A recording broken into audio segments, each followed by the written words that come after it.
정문 앞에서 상병이 장윤정을 위아래로 훑어보며 의심스러운 표정을 짓는다. 신청도 안 들어가 있고 복장 보니 면회 목적도 의심스러워서요. 면회소 앞 다른 가족들의 시선이 모두 장윤정에게 집중된다. 장윤정은 표정 하나 변하지 않고 조용히 고개를 끄덕인다. 하지만 그녀의 눈빛에는 군인의 차가운 분노가 서리기 시작한다. 이 순간부터 모든 것이 바뀌게 됩니다. 한 어머니가 당한 치욕적인 모욕. 하지만 그녀는 평범한 어머니가 아니었습니다. 잠깐 1초만 투자해서 구독, 좋아요, 버튼 꾹 눌러주시면 영상 제작에 큰 힘이 됩니다. 지금 바로 시작하겠습니다. 경기도 남부의 한 육군 부대, 오후 2시가 조금 넘은 시각입니다. 면회소 앞 매점에서는 따뜻한 커피 냄새가 피어오르고 몇몇 가족들이 삼삼오오 모여 앉아 이야기를 나누고 있었습니다. 그런 평범한 풍경 속에서 장윤정은 유독 눈에 띄지 않으려 애쓰고 있었습니다. 검은색 점퍼에 지퍼를 목까지 올리고 야구 모자를 깊숙이 눌러 쓴 그녀의 모습은 여느 중년 여성과 다를 바 없어 보였습니다. 하지만 그녀가 의자에 앉아 있는 자세만큼은 어딘지 모르게 단정했습니다. 등을 곧게 펴고 앉은 모습에서는 오랜 세월 몸에 밴 군인의 습관이 엿보였죠. 진우 얼굴 좀 보러 온 게 뭐 대단한 일이라고. 참. 장윤정은 속으로 중얼거리며 시계를 확인했습니다. 면회 시간까지는 아직 여유가 있었지만 마음은 벌써부터 들뜨고 있었습니다. 20살이 되어 군대에 간 아들을 보는 것이 이렇게 설레는 일인지 새삼 깨달았죠.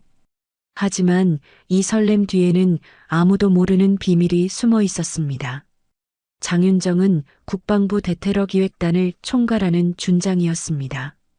한국 군대의 핵심 작전을 지휘하는 최고 위층 중 한 명이었죠. 청와대 국가안보실과 직통으로 연결되는 인물이기도 했습니다. 그녀의 손에는 전국 모든 육군 부대의 운명이 달려 있었습니다.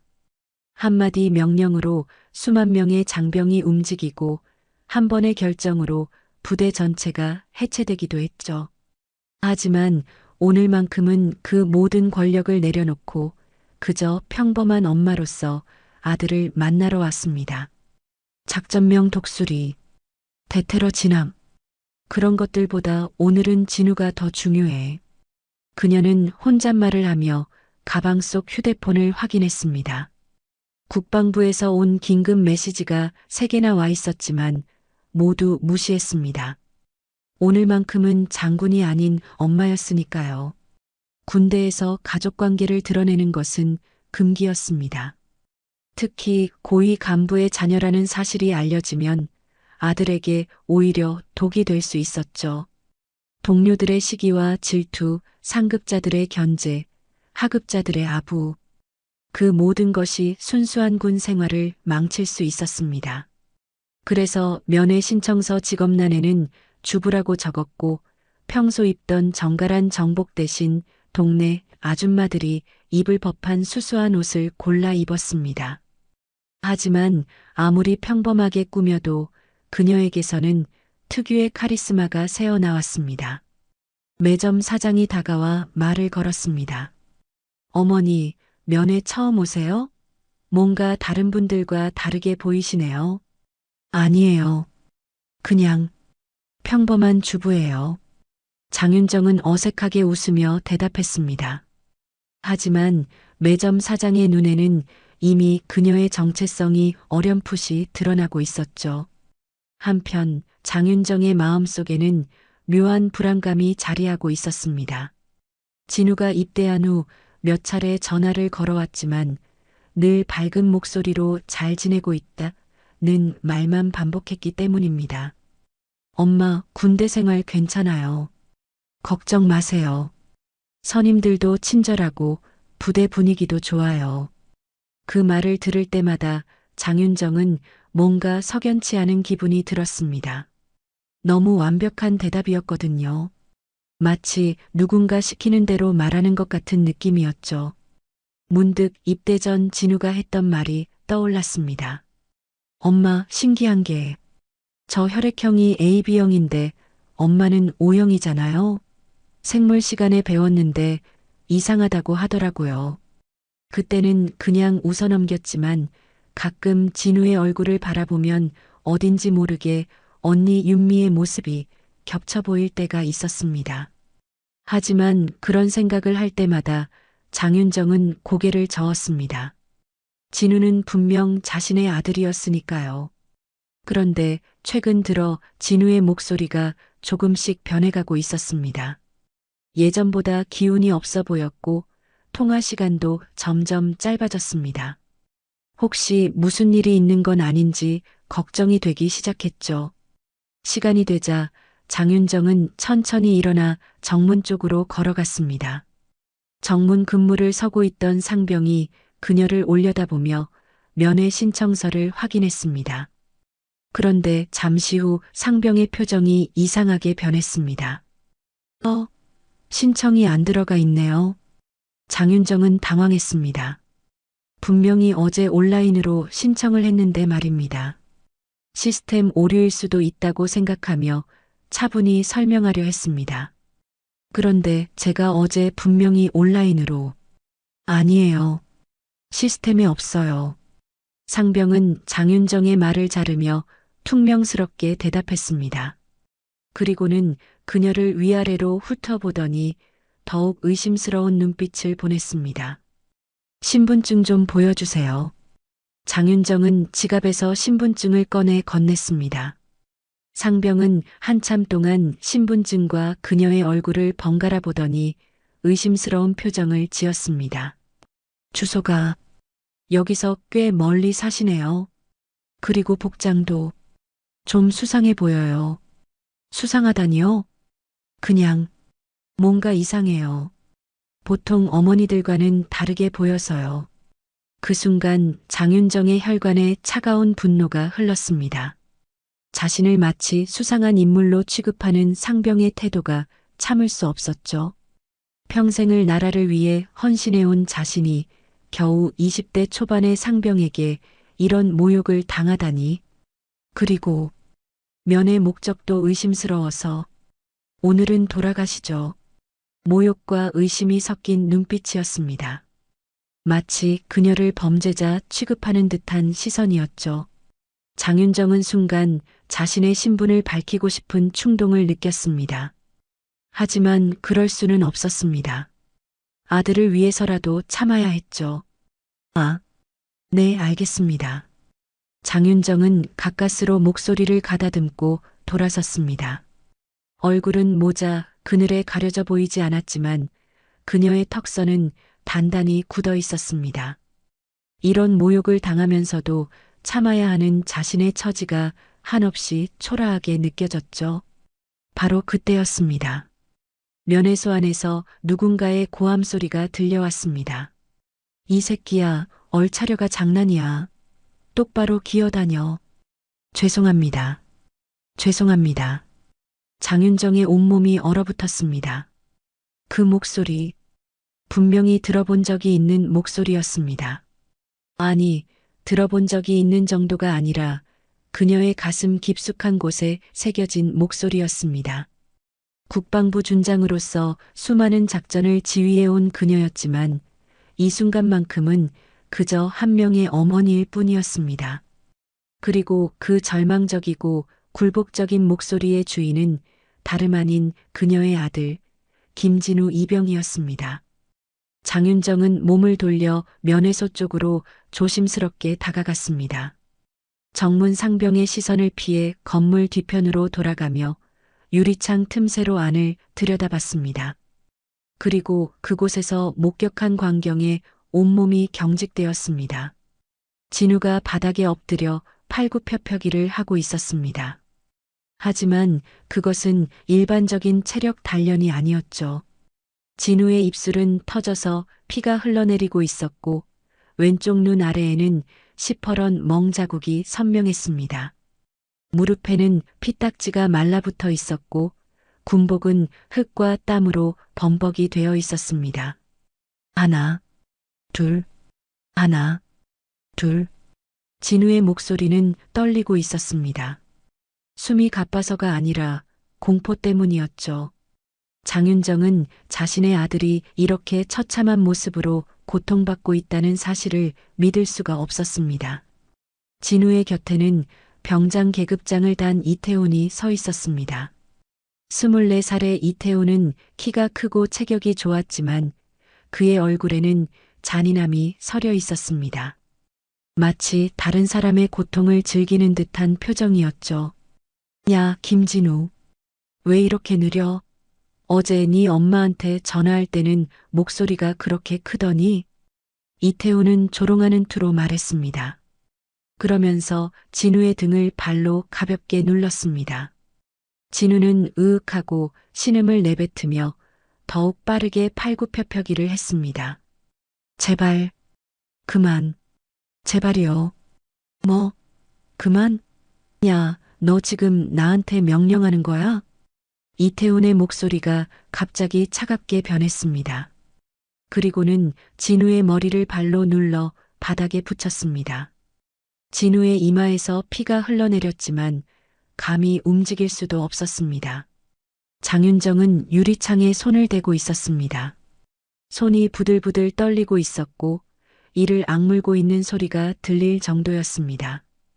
국방부 준장으로서 수많은 극한 상황을 경험해봤지만 자신의 아들이 당하는 이 광경만큼은 견딜 수가 없었습니다. 진우야? 장윤정은 무의식 중에 아들의 이름을 속삭였습니다. 그 순간 진우가 고개를 돌려 유리창 쪽을 바라봤습니다. 그리고 어머니의 모습을 발견한 순간 진우의 얼굴이 창백해졌습니다. 엄마, 아니, 여기 왜 오셨어요? 그냥 가요. 제발. 진우는 공포에 질린 표정으로 어머니를 바라봤습니다. 하지만 그것은 자신이 걱정되어서가 아니었습니다. 어머니가 이 광경을 보고 다칠까봐 혹은 자신 때문에 어머니가 위험해질까봐 두려워하는 것이었죠. 이태훈이 진우의 시선을 따라 유리창을 바라봤습니다. 그리고 장윤정의 모습을 발견하자 비웃음을 터뜨렸습니다. 어머, 이게 누구야? 아까 정문에서 쫓겨난 그 아줌마네. 이태훈은 유리창을 열고 장윤정을 향해 소리쳤습니다. 아줌마 군대가 만만해 보여요? 애 하나 못 키우고 여기까지 와서 면회나 찔끔하러 오셨나? 그 말을 들은 순간 장윤정의 눈빛이 완전히 바뀌었습니다. 평소에 온화한 어머니의 모습은 사라지고 수많은 작전을 지휘해온 군인의 차가운 눈빛이 드러났습니다. 하지만 그녀는 꾹 참았습니다. 아직 때가 아니었으니까요. 죄송합니다. 그냥 아들 얼굴만 보고 가려고 보고 갔으면 됐잖아요. 이렇게 처참한 모습으로요. 이태훈은 더욱 잔인하게 웃으며 진우의 뺨을 손바닥으로 때렸습니다. 찰싹 하는 소리와 함께 진우의 고개가 옆으로 돌아갔습니다. 야, 김진우.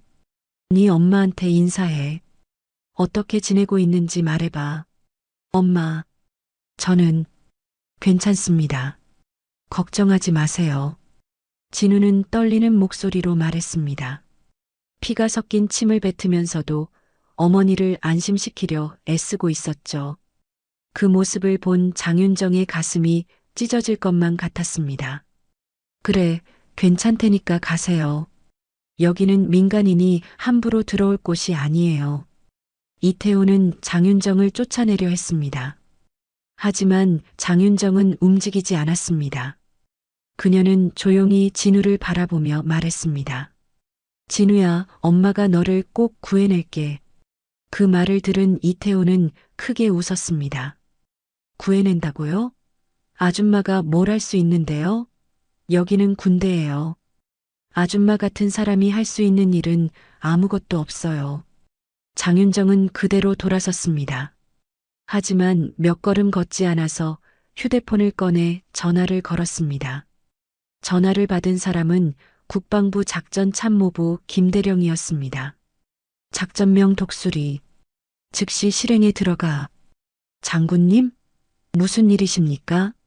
질문하지 말고 명령만 따라.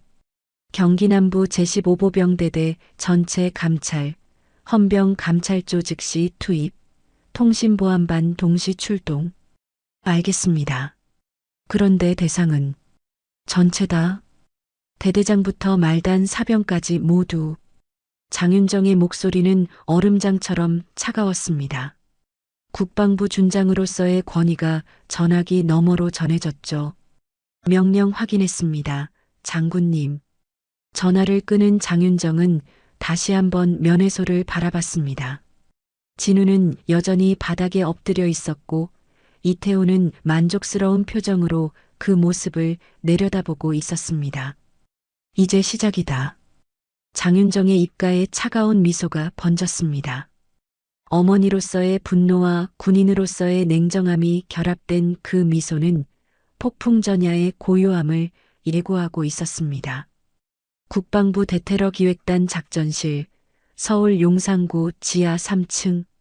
장윤정의 명령이 떨어진 지 불과 30분 만에 이곳은 전시 상황처럼 바뀌었습니다. 수십 개의 모니터가 일제히 켜지고 암호화된 통신망을 통해 각 부대로 지시사항이 전달되기 시작했습니다. 김대령은 긴급 소집된 참모들 앞에서 작전 브리핑을 시작했습니다. 작전명 독수리, 즉시 실행입니다. 대상은 경기남부 제15보병대대 전체. 감찰 목적은 군기 문란 및 부정행위 척결. 참모들은 당황했습니다. 사전 정보 수집도 없이 갑자기 전면 감찰을 실시한다는 것은 매우 이례적인 일이었거든요. 하지만 장윤정 준장의 명령을 거부할 수 있는 사람은 아무도 없었습니다. 헌병 감찰조 12명, 통신보안반 8명, 정보수집팀 6명, 총 26명이 투입됩니다. 모든 증거 수집은 은밀히 진행하되 대상 부대에는 사전 통보하지 않습니다. 한편 제15보병대대에서는 아직 아무도 이 사실을 모르고 있었습니다. 정호섭 중령은 자신의 사무실에서 여유롭게 커피를 마시며 부하들과 담소를 나누고 있었죠. 요즘 애들은 정말 나약해졌어. 군대가 뭔 줄도 모르고 들어와서는 투정만 부리고 말이야. 맞습니다, 대대장님. 옛날에는 우리도 그렇게 당하면서 컸는데 말입니다. 정호섭은 만족스러운 표정을 지었습니다. 자신의 부대 운영 방식에 대해 의심하는 사람은 아무도 없다고 생각했거든요. 하지만 그 순간 부대 정문으로 검은색 승용차 여러 대가 진입하고 있었습니다. 차에서 내린 사람들은 모두 헌병 완장을 차고 있었습니다. 그리고 그들의 선두에는 헌병 감찰조장 박소령이 서 있었죠. 박소령은 냉정한 표정으로 정문 근무자에게 신분증을 제시했습니다. 국방부 헌병 감찰조입니다. 즉시 대대장실로 안내해 주십시오. 정문 근무자는 당황했습니다. 사전에 아무런 통보도 받지 못했기 때문이었죠. 하지만 헌병 감찰조를 막을 수는 없었습니다. 알겠습니다. 이 시각 진우는 생활관에서 홀로 남아 상처를 치료하고 있었습니다. 이태호는 다른 선임들과 함께 외출을 나간 상태였고 생활관에는 적막함만이 흘렀습니다. 진우의 입술은 여전히 부어 있었고 눈 아래 멍 자국도 더욱 선명해졌습니다. 엄마, 왜 오셨을까? 진우는 거울을 보며 중얼거렸습니다. 어머니가 자신의 처참한 모습을 본 것이 너무나 부끄러웠습니다. 동시에 어머니가 위험해질까봐 걱정되기도 했죠. 군대에서는 외부 개입을 극도로 싫어했고 그 대가는 늘 약자인 사병들이 치러야 했으니까요. 바로 그때 생활관 문이 벌컥 열렸습니다. 들어온 사람은 헌병 감찰조 조사관이었습니다. 김진우 이병입니까? 네, 그렇습니다. 국방부 헌병 감찰조입니다. 몇 가지 질문이 있습니다. 진우는 긴장했습니다. 무슨 일인지 알 수 없었지만 헌병이 직접 찾아온다는 것은 심상치 않은 일이었거든요. 혹시 제가 잘못한 일이 있습니까? 아닙니다. 부대 내 상황에 대해 조사하는 중입니다. 협조해 주시면 됩니다.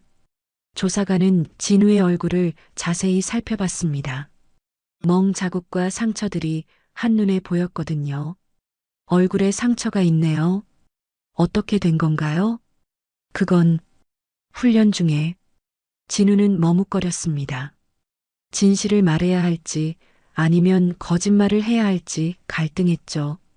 하지만 조사관의 눈빛이 매우 진지했고 거짓말을 해서는 안 될 것 같았습니다. 한편 대대장실에서는 정호섭과 박소령 사이에 긴장감이 흘렀습니다. 박소령, 사전 통보도 없이 갑자기 감찰을 실시한다는 게 말이 됩니까?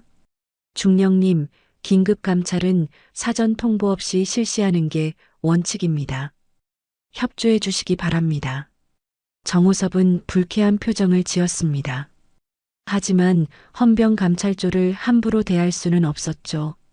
그래서 무엇을 조사하려는 겁니까?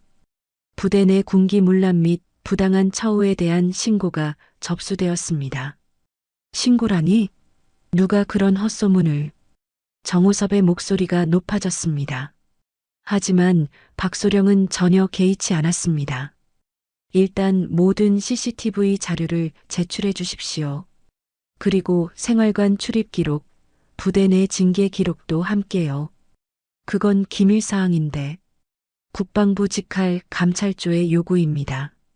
거부하실 수 없습니다. 박소령의 말에 정호섭은 할 말을 잃었습니다. 국방부 직할이라는 말에 뭔가 심상치 않음을 느꼈거든요. 이 시각 통신보안반은 부대 내 모든 통신 기록을 수집하고 있었습니다. 내부 전화 통화 내용, 인터넷 사용 기록, 심지어 개인 휴대폰 통화 내역까지 모든 것이 수집 대상이었습니다. 대대장님, 큰일 났습니다. 행정보급관이 급히 뛰어와 정호섭에게 속삭였습니다. 통신보안반이 모든 기록을 가져가고 있습니다. CCTV는 물론이고 내부 문서까지. 정호섭의 얼굴이 창백해졌습니다. CCTV에는 평소 부대 내에서 벌어지던 일들이 고스란히 담겨 있었거든요. 특히 생활관에서 벌어지는 구타와 가혹행위들 말입니다. 이거 뭔가 잘못됐어. 누군가 우리를 노리고 있는 거야. 정호섭은 급히 자신의 휴대폰을 꺼내 장인에게 전화를 걸었습니다. 장인은 국회 국방위원회 간부였고 군 관련 인맥이 넓었거든요. 장인어른, 저 정호섭입니다. 급한 일이 생겼는데. 하지만 전화 너머 장인의 목소리는 차가웠습니다. 호섭아, 너 지금 무슨 일 저질렀냐? 국방부에서 연락이 왔는데 내 부대에 특별 감찰이 들어간다더라. 그게 저도 모르겠습니다. 갑자기 너 혹시 부대 관리 제대로 못했니? 내 체면이 말이 아니야. 전화가 끊어졌습니다. 정호섭은 절망적인 표정을 지었습니다. 평소 자신의 든든한 후원자였던 장인마저 등을 돌린 것 같았거든요. 바로 그때 박소령이 다시 나타났습니다. 중령님, CCTV 분석 결과 심각한 문제들이 발견되었습니다. 즉시 조사에 협조해 주시기 바랍니다. 정호섭은 마지막 저항을 시도했습니다. 이건 명백한 월권행위입니다. 내가 누군 줄 알고. 하지만 박소령의 다음 말에 그는 완전히 무너졌습니다. 이 감찰은 장윤정 준장님의 직접 명령입니다. 장윤정. 그 이름을 들은 순간 정호섭의 온몸이 얼어붙었습니다. 국방부 대테러 기획단장이자 청와대 직통 라인을 가진 최고 위층 중 한 명이었거든요. 헌병 감찰조가 수집한 CCTV 자료는 충격적이었습니다. 국방부 지하작전실의 대형 스크린에는 제15보병대대 생활관에서 벌어진 참혹한 장면들이 연속으로 재생되고 있었습니다. 화면 속에서 이태훈 병장은 진우를 바닥에 엎드리게 한 채 발로 등을 누르고 있었습니다. 진우가 아파요. 그만해주세요. 라고 애원하자 이태훈은 오히려 더 거칠게 발길질을 했습니다. 더 큰 소리로 사과해, 이 새끼야. 다른 장면에서는 진우가 맨손으로 물구나무 서기를 하고 있었습니다. 손바닥이 빨갛게 부어오를 때까지 계속 강요당하는 모습이었죠. 견디다 못해 쓰러지면 이태훈은 차갑게 웃으며 말했습니다. 체력도 이 모양이고 정신력도 이 모양이네. 네 엄마가 보면 얼마나 실망할까? 김대령은 영상을 보며 분노에 떨었습니다. 수십 년간 군 생활을 해왔지만 이렇게 체계적이고 잔인한 가혹행위는 처음 봤거든요. 이건 단순한 얼차려 수준이 아닙니다. 완전히 조직적인 폭력이네요. 더욱 충격적인 것은 이런 일들이 거의 매일 반복되고 있다는 사실이었습니다. CCTV 기록을 분석한 결과 지난 2달 동안 진우에 대한 가혹행위가 총 47차례나 기록되어 있었습니다. 얼차려, 구타, 멱살잡이, 강제 청소, 수면 방해. 이게 대체 무슨 군대입니까? 참모 중 한 명이 분개하며 말했습니다. 하지만 더 놀라운 사실이 밝혀졌습니다. 이런 일들이 벌어지는 동안 부대 간부들은 모두 외면하고 있었다는 것이었죠. 중대장은 알고 있었나요? 보고서에 따르면 여러 차례 신고가 있었지만 모두 사병간 장난 정도로 처리했다고 합니다. 김대령은 주먹을 꽉 쥐었습니다. 이것은 단순한 개인의 일탈이 아니라 부대 전체의 조직적 은폐였던 것입니다. 한편 정호섭 중령은 자신의 사무실에서 초조하게 걸음을 옮기고 있었습니다. 장윤정 준장이라는 이름을 들은 후 온몸이 식은땀으로 젖어 있었죠. 이런 젠장, 하필 그 양반이. 정호섭은 장윤정의 명성을 잘 알고 있었습니다. 국방부에서도 철의 여인이라 불리며 한번 목표를 정하면 끝까지 물고 늘어지는 인물이었거든요. 특히 부정부패나 군기 위반에 대해서는 절대 타협하지 않는 것으로 유명했습니다. 대대장님, 헌병대에서 개별 면담을 요청합니다. 행정보급관이 떨리는 목소리로 보고했습니다. 정호섭은 더 이상 피할 수 없다는 것을 깨달았습니다. 헌병대 조사실에서 박소령은 정호섭을 마주하고 앉았습니다. 테이블 위에는 두꺼운 조사 파일이 놓여 있었고 그 안에는 수많은 증거 자료들이 들어 있었습니다. 중령님, 김진우 이병에 대한 가혹행위를 알고 계셨습니까? 가혹행위라니요? 그건 너무 과장된 표현 아닙니까? 정호섭은 여전히 발뺌을 시도했습니다. 하지만 박소령은 CCTV 스틸컷을 꺼내 보여줬습니다. 진우가 피투성이가 된 채 바닥에 엎드려 있는 모습이었죠. 이것도 과장입니까? 정호섭의 얼굴이 창백해졌습니다. 하지만 그는 마지막까지 책임을 회피하려 했습니다. 그건 사병들 간의 개인적인 마찰입니다. 제가 일일이 간섭할 수는 없죠. 개인적인 마찰이라고요? 그럼 왜 여러 차례 신고가 들어왔는데도 적절한 조치를 취하지 않았습니까? 박소령의 추궁에 정호섭은 할 말을 잃었습니다. 그때 박소령이 결정적인 카드를 꺼냈습니다. 중령님의 전화 통화 기록도 확보했습니다. 애들이 좀 거칠게 해도 내버려둬라. 요즘 신세대들은 너무 약해라고 직접 지시하셨죠? 정호섭은 완전히 궁지에 몰렸습니다. 더 이상 변명할 여지가 없었죠. 하지만 그는 마지막 카드를 꺼내들었습니다. 박소령, 내가 누군지 알고 있소? 내 장인이 누구인 줄 아나? 국회 국방위 간부시죠. 그렇소. 나 하나 자르면 여기 관련된 사람들 다 물갈이 된다고. 정호섭은 목에 핏대를 세우며 소리쳤습니다. 하지만 박소령은 전혀 동요하지 않았습니다. 중령님, 이 사건은 이미 청와대 국가안보실까지 보고된 상태입니다. 뭐라고? 그리고 그 국가안보실의 핵심 인물이 바로 장윤정 준장님이십니다. 박소령의 말에 정우섭은 완전히 무너졌습니다. 청와대까지 보고되었다는 것은 이미 정치적 차원에서 결론이 난 상황이라는 뜻이었거든요. 바로 그 시각 이태훈 병장은 외출해서 돌아와 생활관 앞을 지나고 있었습니다. 그런데 평소와 달리 부대 안이 수상하게 조용했습니다.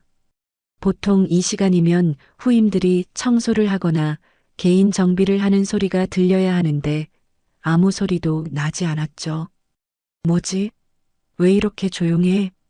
이태훈이 생활관 문을 열자 안에는 진우만 홀로 앉아 있었습니다. 하지만 진우의 표정이 평소와 달랐습니다. 늘 두려움에 떨던 모습이 아니라 뭔가 차분하고 안정된 모습이었죠. 야, 김진우. 다른 애들은 어디 갔어? 모르겠습니다. 모른다고? 야, 너 혹시 무슨 짓 한 거 아니야? 이태훈은 본능적으로 위험을 감지했습니다. 뭔가 상황이 달라졌다는 것을 느꼈거든요. 바로 그때 생활관 문이 다시 열렸습니다. 들어온 사람은 헌병 완장을 찬 조사관이었습니다. 이태훈 병장입니까? 네. 그런데 누구시죠? 국방부 헌병 감찰조입니다. 긴급 체포합니다. 체포라니요? 제가 뭘 잘못했다고. 하지만 조사관은 이미 수갑을 꺼내고 있었습니다. 그리고 체포영장을 보여주며 말했습니다. 폭행, 협박, 직권남용 혐의입니다. 묵비권을 행사할 수 있으며 이태훈의 온몸이 얼어붙었습니다. 자신이 저지른 일들이 모두 드러났다는 것을 직감했거든요. 국군 수도병원 응급실 오후 5시 진우는 들것에 실려 병원으로 이송되었습니다. 헌병 감찰조의 조사 과정에서 그의 상처가 생각보다 심각하다는 것이 밝혀졌기 때문이었죠. 의료진들은 진우의 몸 곳곳에서 발견된 상처들을 보고 경악했습니다. 이건 단순한 외상이 아닙니다. 지속적이고 반복적인 폭력의 흔적이에요. 담당 의사인 김 교수는 엑스레이 사진을 보며 한숨을 쉬었습니다. 진우의 갈비뼈에는 미세한 골절 흔적이 있었고 등과 어깨에는 오래된 멍 자국들이 층층이 쌓여 있었습니다. 장윤정은 병원 복도에서 초조하게 걸음을 옮기고 있었습니다. 국방부 준장의 권위도 그동안 쌓아온 모든 명성도 이 순간만큼은 아무 의미가 없었습니다. 그녀는 그저 상처받은 아들을 걱정하는 한 명의 어머니일 뿐이었죠. 선생님, 진우는 제 아들은 괜찮을까요? 다행히 생명에는 지장이 없습니다. 하지만 정신적인 충격이 상당할 것 같습니다. 장기간 지속된 스트레스와 공포감이 몸에 배어 있어요.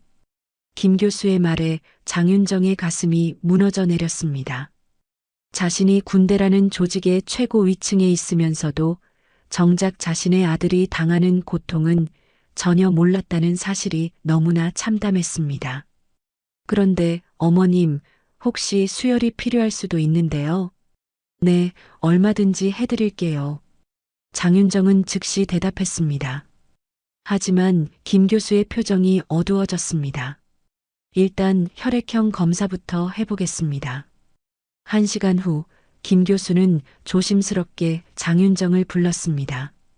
그의 표정에는 당황스러움이 역력했습니다. 어머님, 죄송하지만 말씀드릴 것이 있습니다. 네, 말씀하세요. 혈액형은 맞는데 HLA 유전자가 일치하지 않습니다. 장윤정은 그 말의 의미를 즉시 이해했습니다. 의학적으로 부모와 자녀 사이에는 HLA 유전자의 일부가 반드시 일치해야 하는데 진우와 자신 사이에는 그런 일치점이 전혀 없다는 뜻이었습니다. 그게 무슨 뜻인가요? 장윤정은 이미 답을 알고 있으면서도 물었습니다. 김 교수는 더욱 조심스럽게 말했습니다. 의학적으로 볼 때 혈연 관계가 아닐 가능성이 높습니다. 그 순간 장윤정의 머릿속에 20년 전의 기억이 스쳐 지나갔습니다. 언니 장윤미가 출산 후 대출혈로 쓰러진 그날 밤, 신생아실에서 홀로 울고 있던 갓난아기, 그리고 병실 문 앞에서 기다리고 있던 조문자 할머니의 모습이 선명하게 떠올랐습니다. 장윤정은 병원을 나와 곧바로 고향으로 향했습니다. 부산 감천동의 낡은 주택가, 그곳에는 여든이 넘은 조문자 할머니가 여전히 혼자 살고 있었습니다. 할머니, 장윤정이 문을 두드리자 오랜만에 보는 할머니의 얼굴에는 예상했다는 듯한 표정이 스쳐 지나갔습니다. 윤정아, 왔구나. 들어와. 할머니의 집은 20년 전과 거의 달라진 것이 없었습니다. 오래된 가구들과 바랜 사진들이 그대로 남아 있었죠. 그 중에는 장윤미와 갓난아기 진우가 함께 찍은 마지막 사진도 있었습니다. 할머니, 진우 이야기를 해주세요. 진짜 이야기를요. 장윤정의 목소리는 떨리고 있었습니다. 조문자 할머니는 한참 동안 침묵하더니 천천히 입을 열었습니다. 그날, 윤미가 아이를 낳고 피를 너무 많이 흘렸단다. 의사들이 아무리 해도 소용없었어. 할머니의 목소리도 떨리기 시작했습니다. 윤미는 죽어가면서도 아기 걱정만 했어. 엄마, 이 아이 어떻게 해요? 이 아이 누가 키워요? 하면서. 그래서 내가 너한테 부탁한 거야. 네가 키워달라고. 네가 아니면 그 아이는 고아원에 가야 했거든. 장윤정은 무릎이 꺾이는 것을 느꼈습니다. 20년 동안 자신이 키운 아이가 실제로는 언니의 아들이었다는 사실을 이제서야 확실히 알게 된 것입니다. 그런데 왜 지금까지 말씀 안 하셨어요? 네가 그 아이를 정말 사랑했잖니. 진짜 아들처럼 키웠고 굳이 상처 줄 필요가 있나 싶었어. 할머니는 장윤정의 손을 잡았습니다. 윤정아, 피가 같다고 다 가족이 아니야. 마음으로 이어진 게 진짜 가족이란다. 하지만 진우한테는 어떻게 말해야 하죠? 그 아이도 언젠가는 알 권리가 있어. 하지만 네가 그 아이 엄마라는 건 변하지 않아. 장윤정은 할머니의 품에서 펑펑 울었습니다. 20년 동안 억누르고 있던 감정들이 터져나왔습니다. 진우를 처음 안았을 때의 따뜻함, 첫 걸음마를 뗄 때의 기쁨, 입학식 때의 자랑스러움. 그 모든 감정들이 가짜였던 건 아니라는 것을 알면서도 진실을 알게 된 충격은 너무나 컸습니다. 할머니, 진우가 군대에서 많이 다쳤어요. 제가 몰랐어요. 제가 너무 부족한 엄마였나 봐요. 그게 네 잘못이냐? 군대라는 곳이 원래 그런 곳이야. 네 아버지도 네 오빠도 다 그렇게 고생했어. 하지만 장윤정에게는 다른 문제가 있었습니다. 진우에게 이 사실을 어떻게 말해야 할지 모르겠다는 것이었죠. 진우가 알면 저를 어떻게 생각할까요? 그 아이는 착해. 네가 키운 아이니까 마음씨가 곱잖니. 이해할 거야. 할머니의 위로에도 불구하고 장윤정의 마음은 무겁기만 했습니다. 진우에게 진실을 말해야 한다는 것은 알고 있었지만 그 용기가 쉽게 나지 않았습니다. 다음 날 장윤정은 다시 병원으로 돌아왔습니다. 진우는 많이 회복된 모습이었지만 여전히 얼굴에는 상처 자국이 남아 있었습니다. 엄마, 오셨네요. 진우야, 괜찮니? 네, 많이 나아졌어요. 그런데 엄마, 부대에서 무슨 일이 일어난 거예요? 이태훈 병장이 체포됐다던데. 장윤정은 아들의 맑은 눈을 바라보며 마음이 아팠습니다. 이 순간 진실을 말해야 할지 고민이 되었습니다.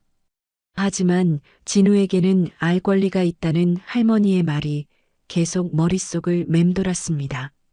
진우야, 엄마가 너한테 할 말이 있어. 병실 안에는 무거운 침묵이 흘렀습니다. 장윤정은 진우의 침대 옆에 앉아 어떻게 시작해야 할지 고민하고 있었습니다. 진우는 어머니의 심각한 표정을 보며 불안해하기 시작했죠. 엄마, 무슨 일이세요? 왜 그렇게 심각하게? 진우야, 너한테 숨겨온 일이 있어. 이제 말해줘야 할 것 같아. 장윤정의 목소리는 떨리고 있었습니다. 20년 동안 감춰온 비밀을 털어놓는다는 것이 이렇게 어려운 일인지 처음 깨달았죠. 숨겨온 일이요? 너는 내가 낳은 아이가 아니야. 그 말이 떨어지자 병실 안의 공기가 완전히 정지된 것 같았습니다. 진우는 어머니의 말을 이해하지 못한다는 표정으로 바라봤습니다. 무슨 말씀이세요? 너의 진짜 엄마는 내 언니였어. 장윤미. 너를 낳고 며칠 뒤에 세상을 떠났지. 장윤정은 더 이상 참을 수 없어 눈물을 흘리기 시작했습니다. 진우는 멍하니 천장을 바라보며 어머니의 말을 되새겼습니다.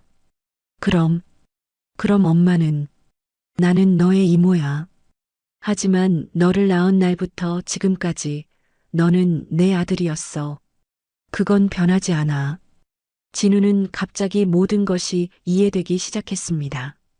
어릴 때부터 느꼈던 미묘한 위화감들, 친구들과 다른 점들, 그리고 때때로 어머니가 보여주던 복잡한 감정들이 모두 설명되었습니다. 진짜 엄마는 아니었구나. 진우는 혼잣말처럼 중얼거렸습니다. 그 말을 들은 장윤정의 심장이 찢어지는 것 같았습니다. 진우야, 미안해. 정말 미안해. 진작 말했어야 했는데. 하지만 진우는 어머니를 외면하며 벽 쪽으로 고개를 돌렸습니다. 20년 동안 믿어왔던 모든 것이 한순간에 무너져 내리는 충격이었습니다. 혼자 있고 싶어요. 제발. 장윤정은 더 이상 할 말을 찾을 수 없었습니다. 아들의 등을 바라보며 천천히 병실을 나왔습니다. 복도에서 그녀는 벽에 기대어 주저앉았습니다. 내가 너무 잔인했나? 한편 제15보병대대에서는 급격한 변화가 일어나고 있었습니다. 장윤정은 병원에서 나와 곧바로 국방부로 향했습니다. 개인적인 아픔을 뒤로 한 채 다시 차가운 군인의 모습으로 돌아간 것이었죠. 국방부 대회의실에는 육군 주요 간부들이 긴급 소집되어 있었습니다. 장윤정이 들어서자 모든 사람들이 일어나 경례를 했습니다. 앉으십시오. 장윤정의 목소리는 평소보다 더욱 차갑고 단호했습니다. 개인적인 감정은 완전히 배제된 오직 군인으로서의 분노만이 남아 있었습니다. 제15보병대대 감찰 결과를 보고하겠습니다. 김대령이 일어나 브리핑을 시작했습니다. 총 47건의 가혹행위가 확인되었습니다. 구타, 협박, 강제노역, 수면 방해 등이 일상적으로 자행되었습니다. 스크린에는 CCTV 장면들이 연속으로 재생되었습니다. 참석한 간부들은 모두 충격에 빠졌습니다. 더욱 심각한 것은 부대 지휘부의 조직적 은폐입니다. 정호섭 중령은 여러 차례 신고를 받았음에도 불구하고 사병간 장난 정도로 치부했습니다. 장윤정은 보고를 들으며 주먹을 꽉 쥐고 있었습니다. 자신의 아들이 당한 일이지만 동시에 이것은 대한민국 군대 전체의 문제이기도 했습니다. 대대장은 어떻게 하겠습니까? 즉시 보직해 임하고 군검찰에 송치하십시오. 그리고 장윤정은 잠시 말을 멈췄습니다. 그리고는 회의실을 둘러보며 차갑게 말했습니다. 이 부대 해체하겠습니다. 회의실이 술렁거렸습니다. 부대 해체는 매우 극단적인 조치였기 때문입니다. 장군님, 그건 너무... 반대 의견 있으십니까? 장윤정의 눈빛이 얼음처럼 차가워졌습니다. 아무도 감히 반박할 수 없었습니다. 제15보병대대는 오늘자로 해체합니다. 소속 인원들은 전국 각지로 전출시키고 간부들은 모두 징계위원회에 회부하십시오. 그날 밤 장윤정은 혼자 국방부 옥상에 올라가 서울 야경을 바라보고 있었습니다. 차가운 바람이 그녀의 뺨을 스쳤지만 마음은 더욱 차가웠습니다.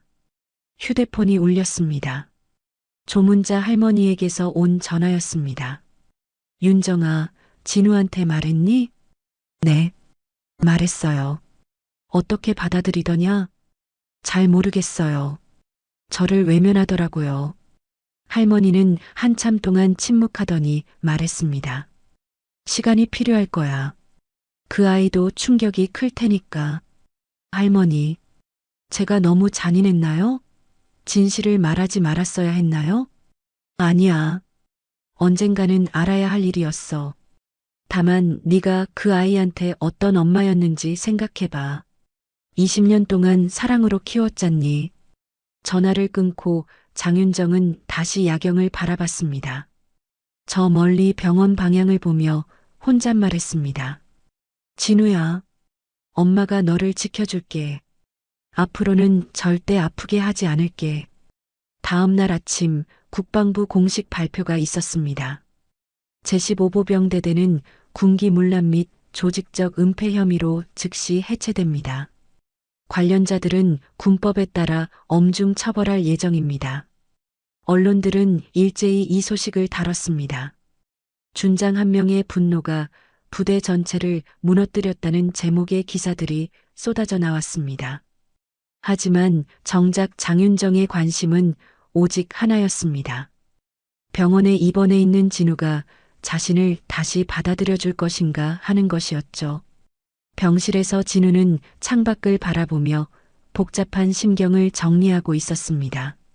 분노, 배신감, 혼란, 그리고 동시에 지난 20년간 받았던 사랑에 대한 감사함이 뒤섞여 있었습니다. 진짜 엄마는 아니었지만 그래도 진우는 어린 시절의 기억들을 떠올렸습니다. 아플 때 밤새 간병해주던 어머니, 학교 행사 때마다 누구보다 열심히 응원해주던 모습, 그리고 자신이 군대에 가는 날 몰래 흘리던 눈물까지 그 모든 것들이 거짓이었을 리는 없었습니다.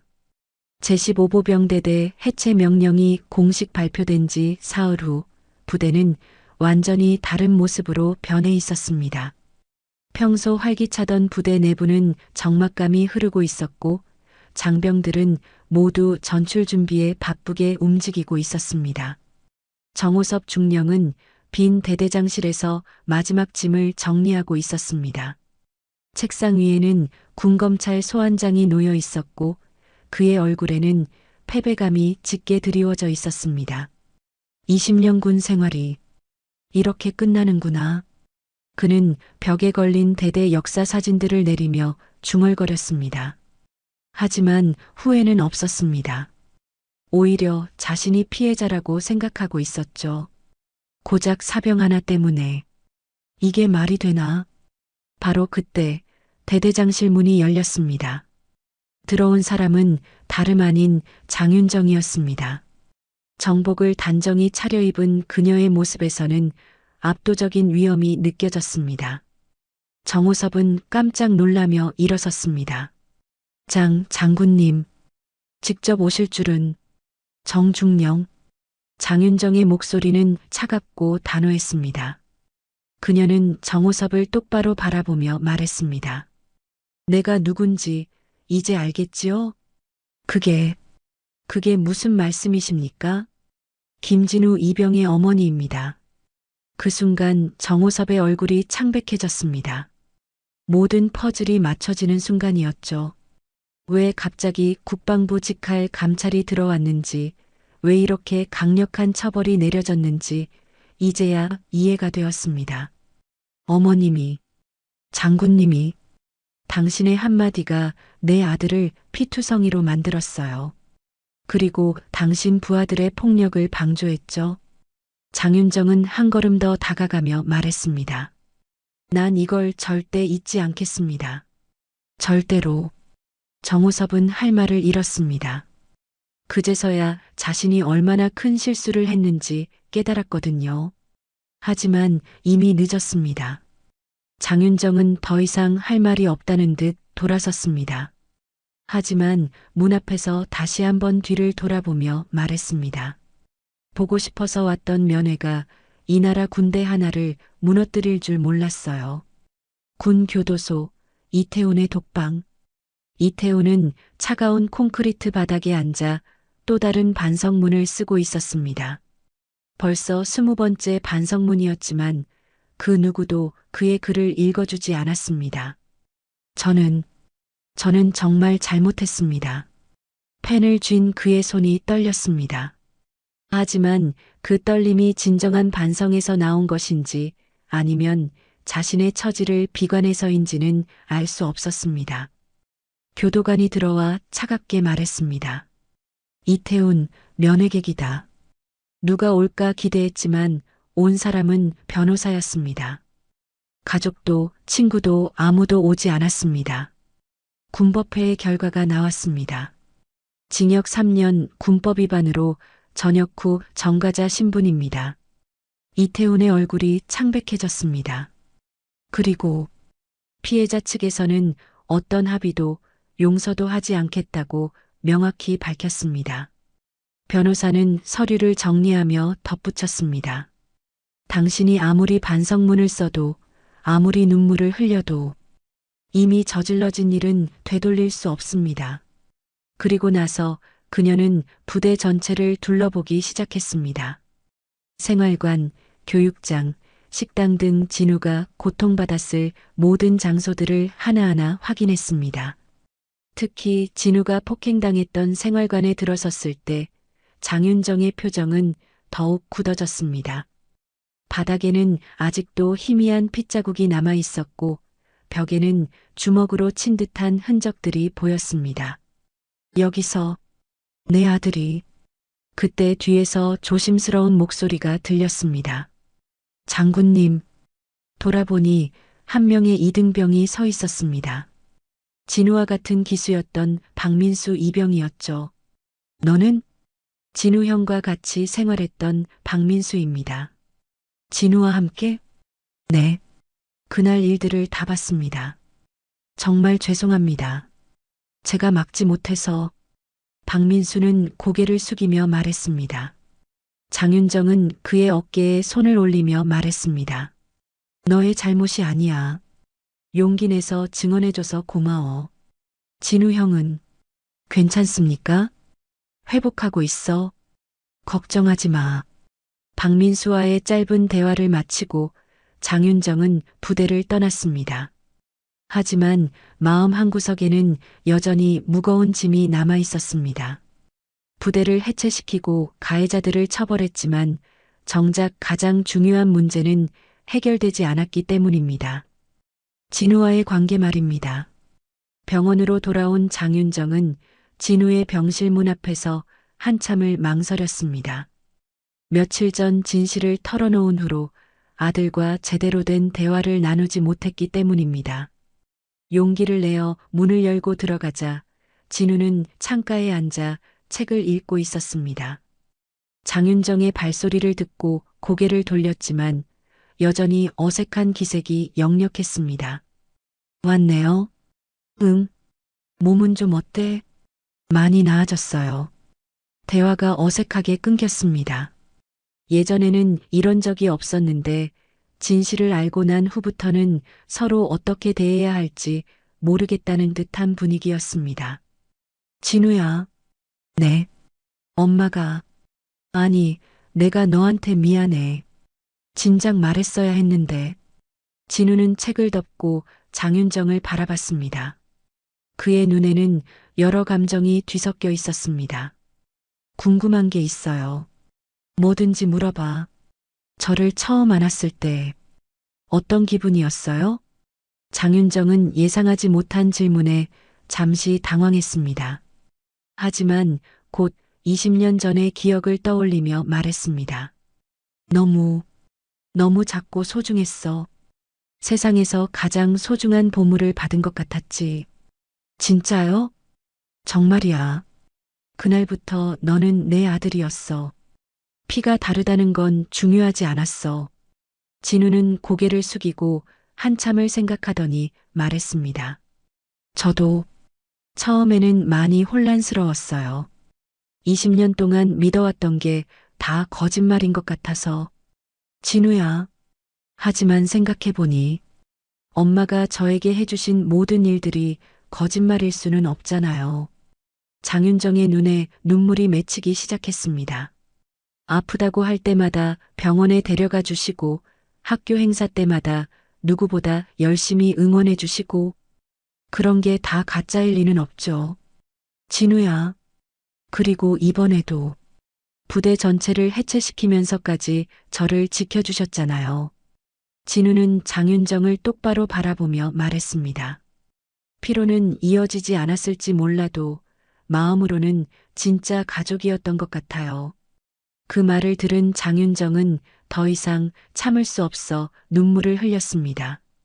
며칠 동안 짓눌렸던 무거운 마음이 조금씩 가벼워지는 것을 느꼈습니다. 고마워. 정말 고마워, 진우야. 엄마도 많이 힘드셨죠? 저 때문에. 아니야. 너 때문이 아니라 나 때문이야. 내가 더 세심하게 살펴봤어야 했는데. 두 사람은 서로를 안았습니다. 피로 이어지지 않은 모자였지만 20년 동안 쌓아온 사랑은 그 어떤 혈연 관계보다도 깊고 진했습니다. 한 달 후 진우는 완전히 회복되어 퇴원을 앞두고 있었습니다. 병원 복도를 걸으며 짧게 자른 머리를 만지작거리는 그의 모습에서는 예전의 기운이 되살아나고 있었습니다.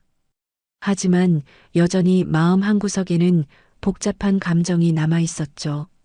장윤정은 퇴원 수속을 마치고 진우를 기다리고 있었습니다. 오늘은 특별히 정복이 아닌 평상복을 입고 왔습니다. 국방부 준장이 아닌 그저 아들을 데리러 온 평범한 어머니의 모습이었죠. 엄마, 수속 다 끝났어요? 응, 다 끝났어. 이제 집에 가자. 진우는 장윤정을 바라보며 잠시 망설이더니 말했습니다. 엄마, 아니, 장군님. 왜 갑자기 그렇게 불러? 전 엄마가 장군님이라는 게 자랑스러워요. 하지만 지금은 그냥 엄마라고 부르고 싶어요. 장윤정의 눈가에 미소가 번졌습니다. 한 달 전만 해도 서로 어색해했던 그들이지만 이제는 더욱 깊은 유대감으로 연결된 것 같았습니다. 그래, 진우야. 엄마야.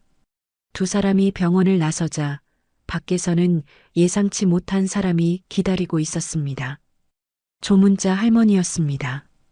여든이 넘은 나이에도 불구하고 부산에서 서울까지 올라온 것이었죠. 할머니. 진우는 반가운 마음에 할머니에게 달려갔습니다. 할머니는 진우를 꼭 안으며 눈물을 흘렸습니다. 우리 진우 많이 아팠지? 할머니가 늦게 와서 미안하다. 괜찮아요, 할머니. 이제 다 나았어요. 할머니는 진우의 얼굴을 자세히 살펴보며 말했습니다. 많이 여위었네. 그래도 예전보다 더 의젓해 보인다. 장윤정도 할머니에게 다가가 인사를 했습니다. 할머니 멀리서 오시느라 고생하셨어요. 뭘 이런 일에 안 오면 언제 오겠니? 그런데 너희 둘 다 해결됐니? 할머니의 물음에 진우와 장윤정은 서로를 바라보며 고개를 끄덕였습니다. 네, 할머니. 이제 괜찮아요. 그래, 다행이다. 가족이라는 게 피로만 이어지는 게 아니거든. 세 사람은 함께 집으로 향했습니다. 오랜만에 돌아온 집에서 진우는 자신의 방을 둘러보며 감회에 젖었습니다. 벽에는 어린 시절부터 지금까지의 사진들이 빼곡히 걸려 있었고 책상 위에는 군대 가기 전까지 읽던 책들이 그대로 놓여 있었습니다. 아무것도 안 변했네. 매일 청소했거든. 네가 돌아올 날만 기다리면서. 장윤정의 말에 진우는 마음이 따뜻해졌습니다. 그리고 문득 궁금한 것이 생겨 물어봤습니다. 엄마, 그런데 앞으로 어떻게 될까요? 전 다시 부대로 돌아가야 하는 거 아니에요? 걱정하지 마. 내가 원한다면 전역 처리도 가능해. 아니면 다른 부대로 전출도 가능하고. 전역이요? 진우는 잠시 생각에 잠겼습니다.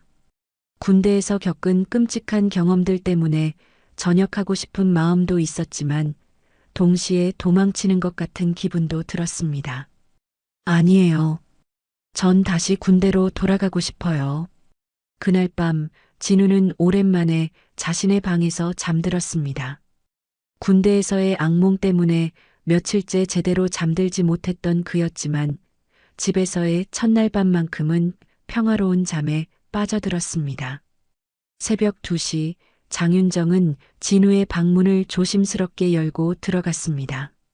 침대 옆 의자에 앉아 잠든 아들의 얼굴을 바라봤습니다. 상처 자국들이 아직 남아 있었지만 평온한 잠자리에서만큼은 예전의 순수한 모습이 그대로였습니다. 장윤정은 책장에서 오래된 동화책 한 권을 꺼냈습니다. 진우가 어릴 때 매일 밤 읽어주던 어린 왕자였습니다.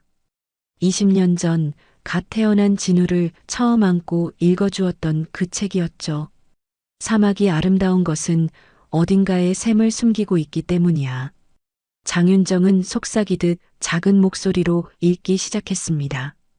잠든 진우의 표정이 더욱 평안해지는 것 같았습니다. 정말 중요한 것은 눈에 보이지 않아. 그 구절을 읽으며 장윤정은 미소를 지었습니다. 피로 이어지지 않았지만 20년 동안 쌓아온 사랑이야말로 정말 중요한 것이라는 걸 이제는 확실히 알 수 있었습니다. 진우가 살짝 몸을 뒤척이며 중얼거렸습니다. 엄마 고마워요. 장윤정은 진우의 이마에 가볍게 입맞춤하고 일어섰습니다. 그리고 문을 나서며 혼잣말했습니다.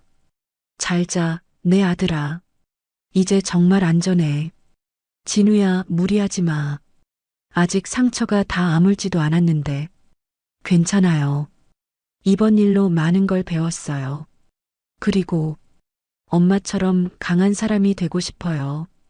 장윤정은 아들의 의젓한 모습에 감동했습니다. 겪었던 고통을 딛고 더욱 성숙해진 진우의 모습에서 희망을 보았습니다. 저녁 식사 자리에서 할머니는 옛 이야기를 들려주기 시작했습니다. 진우야, 네 진짜 엄마 윤미 이야기 좀 들려줄까? 네, 듣고 싶어요. 윤미는 정말 착한 아이였어. 너처럼 마음씨가 곱고 다른 사람을 배려할 줄 아는 아이였지.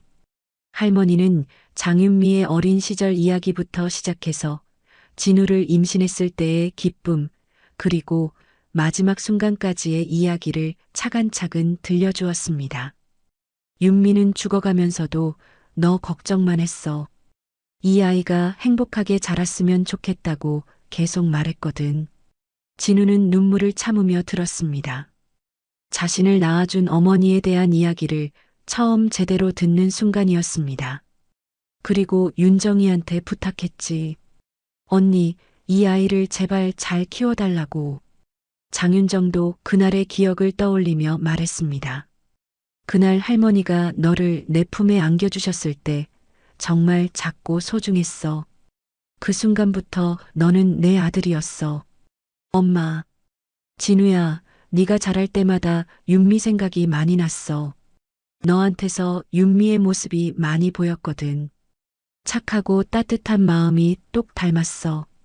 할머니의 이야기를 들으며 진우는 자신의 정체성에 대해 더욱 명확하게 이해하게 되었습니다. 자신을 낳아준 어머니 윤미와 자신을 키워준 어머니 윤정, 그 두 사람의 사랑을 모두 받은 소중한 존재라는 것을 깨달았죠. 며칠 후 진우는 새로운 부대로 전출을 갔습니다. 이번에는 서울 근교의 통신부대였습니다. 장윤정의 배려로 집에서 가까운 곳으로 배치된 것이었죠. 전출 첫날 진우는 새로운 동료들에게 자신을 소개했습니다. 안녕하세요. 김진우 이병입니다. 잘 부탁드립니다. 너 혹시 그 유명한 한 선임이 뭔가 알아본다는 듯한 표정을 지었지만 진우는 당당하게 말했습니다. 네, 맞습니다. 하지만 이제는 새 출발하고 싶습니다. 그의 솔직하고 당당한 모습에 동료들도 호감을 표했습니다. 과거의 상처를 딛고 새로운 시작을 하려는 진우의 의지가 전해졌기 때문입니다.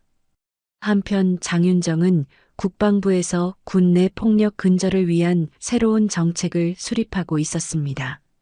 아들이 겪은 일을 계기로 전체 군대의 문화를 바꾸겠다는 결심을 세운 것이었죠. 이런 일이 다시는 일어나지 않도록 하겠습니다. 그녀의 책상 위에는 진우가 보낸 편지가 놓여 있었습니다. 엄마, 새 부대에서 잘 지내고 있어요. 좋은 선임들을 만나서 많이 배우고 있습니다. 엄마가 해주신 일들 덕분에 이제는 정말 달라진 것 같아요. 고마워요, 엄마. 사랑해요. 장윤정은 편지를 읽으며 미소를 지었습니다. 그리고 창밖을 바라보며 혼잣말했습니다. 그날 이후 모든 것이 바뀌었구나. 하지만 가장 중요한 건 변하지 않았어. 너는 여전히 내 아들이야, 진우야. 몇 달 후, 진우는 휴가를 나와 집에 돌아왔습니다. 예전과는 완전히 다른 모습이었습니다. 더욱 의젓해지고 자신감 있는 모습이었죠. 엄마, 다녀왔습니다. 어머, 우리 아들 완전히 달라졌네. 정말 멋있어. 진우는 장윤정을 꼭 안았습니다. 그리고 조용히 말했습니다. 엄마, 정말 고마워요. 엄마 덕분에 이렇게 새로운 사람이 될 수 있었어요. 무슨 소리야? 내가 스스로 해낸 거야. 아니에요. 엄마의 사랑이 있었기에 가능한 일이었어요. 그날 저녁 가족들은 함께 식사를 하며 그동안의 이야기를 나누었습니다.